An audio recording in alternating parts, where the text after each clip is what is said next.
Assalamualaikum warahmatullahi wabarakatuh. Kembali lagi dengan saya Bunga Fraya selaku host pada podcast Man Sidoarjo, Mandiri Berprestasi.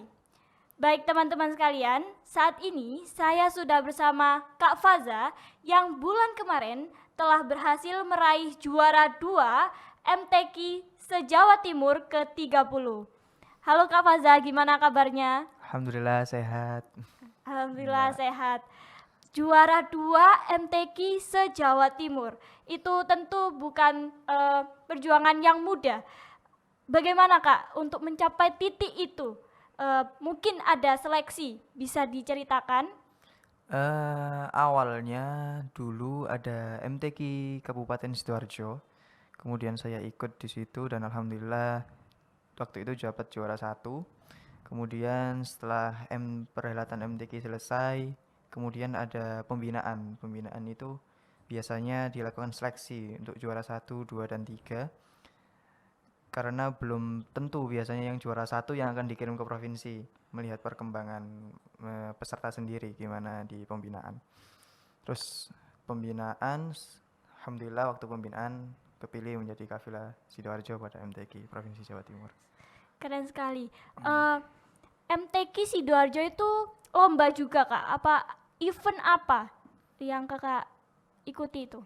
Iya, sama eventnya kayak MTQ Provinsi Jawa Timur yang kemarin. Cuma dia basisnya hanya kabupaten, tingkat kabupaten gitu. Dia hanya menyeleksi di wilayah Kabupaten Sidoarjo. Oke, seperti yang Kak Faza bilang tadi kan ada pembinaan ya Kak. Itu siapa yang membina? Kemarin waktu pembinaan kan mungkin ada sekitar 8 bulan sampai ke keberangkatan kemarin. Untuk penyiapan materi ada beberapa pembina seperti Profesor Ali Aziz dari UINSA Surabaya. Terus ada Dr. Yulia Astuti dari Unsuri. Terus kemudian ada Bunyai Heni Hamdiah dari Mojokerto. Oh begitu. Selama pembinaan itu berapa lama Kak? Dan itu sistemnya bagaimana? Pembinaan sendiri sekitar 8 bulan. Dan sistem pembinaan ya mulai awal itu seleksi terus kemudian mungkin hamin 4 atau 3 bulan sebelum keberangkatan baru ditentukan siapa yang berangkat ke provinsi. Baru waktu itu kita fokus ke materi yang akan disampaikan di MTQ Provinsi Jawa Timur. Uh, selama ikut lomba di provinsi Jawa Timur ya itu Kak, gimana di sana Kak? Bisa diceritakan? Awalnya baru datang di Pasuruan itu seluruh kafilah melakukan registrasi peserta di sekretariat panitia waktu itu. Terus kemudian semuanya kembali ke hotel, ikut upacara pembukaan MTQ waktu itu opening ceremony. Kemudian setelah opening ceremony besoknya setelah opening ceremony itu perlombaan sudah dimulai. Dan kita kadang kalau belum waktunya tampil kadang lihat temen yang tampil atau ikut support gimana temen yang tampil gitu. Terus baru kalau misal besok hari H baru hamin 24 jam kita udah nggak berani keluar hotel, udah nggak berani keluar kamar. Tadi kan katanya sebelum lomba lihat teman yang tampil ya Kak. Iya. Berarti Kabupaten Sidoarjo sendiri tidak mengeluarkan Kak Faza saja, tapi ada yang lainnya mungkin? Iya, Kabupaten Sidoarjo untuk MTQ ini mengirimkan sekitar 60-an peserta. Kalau sama official itu mungkin sampai 70 orang waktu itu. Jadinya ya nggak hanya satu orang yang dikirim ke MTQ Provinsi Jawa Timur. Selama lomba Kak, di lomba itu sendiri gimana Kak? Ada perasaan gugup atau gimana? Karena ini kan tingkat provinsi ya. Waktu itu ya gugup pasti ada karena kita waktu itu baru dapat materi yang akan kita sampaikan itu hamin 24 jam sebelum penampilan di arena. Jadinya misal besok tampil jam 9, tadi pagi misal jam 9 gitu kita baru ambil hamin 24 jamnya kita baru ambil materi, kemudian baru kita siapkan gimana besok tampil gitu. Kalau boleh tahu lombanya berada di mana Kak? Lombanya kemarin ada di Kota Pasuruan. Itu ada banyak tempat dan berbeda-beda cabang. Setiap cabang tempatnya pasti berbeda di Pasuruan. Oke. Eh, Terakhir nih Kak, gimana kesannya? Mungkin ada atau ada kelanjutan dari provinsi ini mungkin ke nasional atau gimana? Iya, besok para finalis pasti ada pembinaan selanjutnya dan pembinaan itu pasti akan diseleksi kembali siapa yang akan dikirim ke nasional. Itu melibatkan para finalis juara 1, 2, dan 3 dari semua cabang lomba pasti akan diseleksi kembali dan kemudian pasti akan ditentukan siapa yang berangkat ke MTQ nasional. Oke, baik. Pembinaannya itu gimana Kak? Karantina atau bagaimana, kan Kak Faza sendiri juga sekolah ya. Jadi gimana itu sistemnya? Pembinaan sendiri biasanya karantina. Kita seleksi biasanya ada 4 atau 5 hari.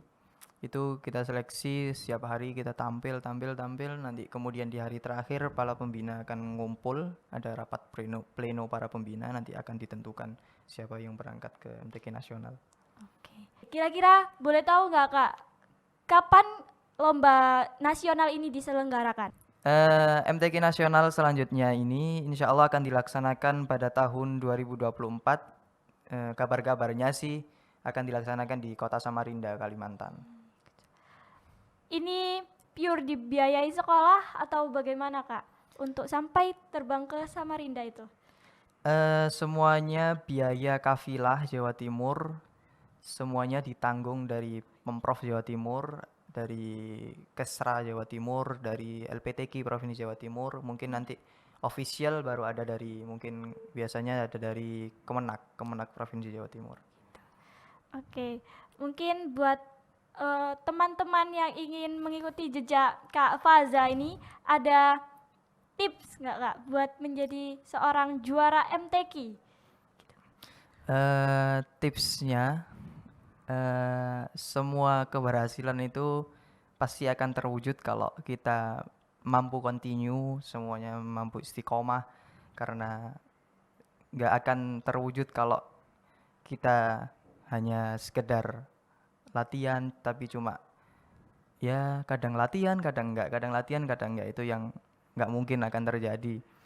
Jadi buat teman-teman yang kalau mau terjun di MTQ ya sekalian, kalau mau terjun ya terjun sekalian, bukan hanya setengah-setengah gitu.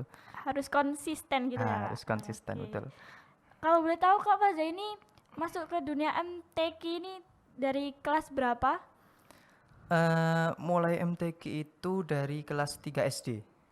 Baru pertama kali ikut MTQ di kecamatan waktu itu. Itu ekstra apa gimana Kak? Awalnya gara-gara nggak sengaja sih, dipaksa waktu itu guru SD. Dan saya juga nggak tahu kenapa kok dipaksa, kenapa milihnya saya juga nggak tahu. Tiba-tiba, ayo ikut MTQ di kecamatan waktu itu. Terus kemudian di MTQ, ternyata di kecamatan waktu itu alhamdulillah juara 1. Kemudian lanjut di tingkat kabupaten, di kabupaten waktu itu juara 3. Pertama kali waktu itu juara 3. Kemudian event berikutnya kita ikut MTQ kabupaten lagi, alhamdulillah juara 1, kemudian dikirim MTQ provinsi selanjutnya. Jadi sangat luar biasa ya teman-teman, yang berawal dari iseng-iseng aja ya Kak. Jadi sekarang bisa mewakili Kabupaten Sidoarjo. Baik Kak, tadi kan katanya mau lanjut ke nasional. Betul. Mungkin harapan untuk diri sendiri Kak, itu apa? Harapan untuk diri sendiri, semoga di event selanjutnya bisa meraih prestasi yang lebih tinggi dan bisa lebih istiqomah lagi, bisa lebih meningkatkan belajarnya lagi, dan semoga bisa mengharumkan nama Jawa Timur di event MTQ nasional selanjutnya. Kita amin bareng-bareng ya teman-teman. Selama mengikuti MTQ ini kan juga ada karantina yang selama 8 bulan tadi ya Kak. Apa ada kendala selama sekolah Kak? Kalau selama sekolah sih selama ini ndak ada ya. Cuma kadang kalau pembinaan kadang capek mungkin karena menyiapkan materi yang banyak. Terus ya kadang pembina ada agak kurang gini, kadang materi kita kadang kurang gini, kadang ya agak frustasi ya, kadang gimana. Cuma alhamdulillah ada teman-teman, jadinya bisa saling mensupport, bisa saling menghibur, Dan ya alhamdulillah nggak seberapa memberatkan. Oke Kak Faza, selama pembinaan ini apa ada kesulitan saat belajar atau saat sekolah gitu Kak? Apa ada kesulitan? Iya, untuk selama di sekolah, nggak ada sih, nggak ada kendala. Alhamdulillah kalau izin atau bagaimanapun, alhamdulillah sekolah mensupport. Dan kalau selama pembinaan, mungkin kadang capek atau gimana, kadang udah kecapean atau gimana waktu pembinaan karena kita harus nyiapkan materi yang banyak banget. Dan kadang kalau dapat komentar dari pembina kurang begini, kadang agak pusing mau gimana. Cuma alhamdulillah pembina juga membimbing kita bagaimana lebih baik, dan alhamdulillah teman-teman juga mensupport, akhirnya bisa saling menguatkan, bisa saling menghibur kalau lagi frustasi atau kadang lagi capek gitu. Oh iya Kak Faza, untuk sampai di titik ini apa ada seseorang di baliknya sebagai motivator? Sebagai motivator tentunya ada orang tua yang selalu nge-support, kemudian para guru, para pembina, terutama beberapa pembina waktu dulu saya ikut MTQ nasional di Kalimantan. Waktu itu juga para pembina tetap ngasih support, ayo ikut lagi gimana bisa lebih baik lagi. Alhamdulillah mereka juga mensupport, kalau lagi kadang lagi capek atau gimana, alhamdulillah mereka juga masih bisa menerima dan memberikan semangat kepada saya sendiri gitu. Jadi ada orang tua sekaligus pembina ya Kak? Sekaligus Oke. membina. Saya mau tahu juga nih, kira-kira idola Kak Faza MTQ ini siapa Kak? Di Indonesia mungkin? Atau di luar negeri juga? Untuk idola di bidang MTQ sih, kalau saya ini kan ikut Musabaqah Syarhil Quran. Musabaqah Syarhil Quran itu kan sistemnya kayak kita membacakan kayak karya tulis ilmiah seperti itu, cuma dibacakan dengan nada seperti orasi seperti itu. Ada seseorang yang motivasi saya untuk bisa membuat materi yang lebih baik, adalah guru saya sendiri, Profesor Ali Aziz. Beliau selalu mensupport mulai dari dulu MTQ di nasional, semuanya beliau yang support. Kemudian ada punya Heni Hamdia yang sekarang juga membina di Kabupaten Sidoarjo. Terus juga ada Dr. Yulia Stuti juga mensupport.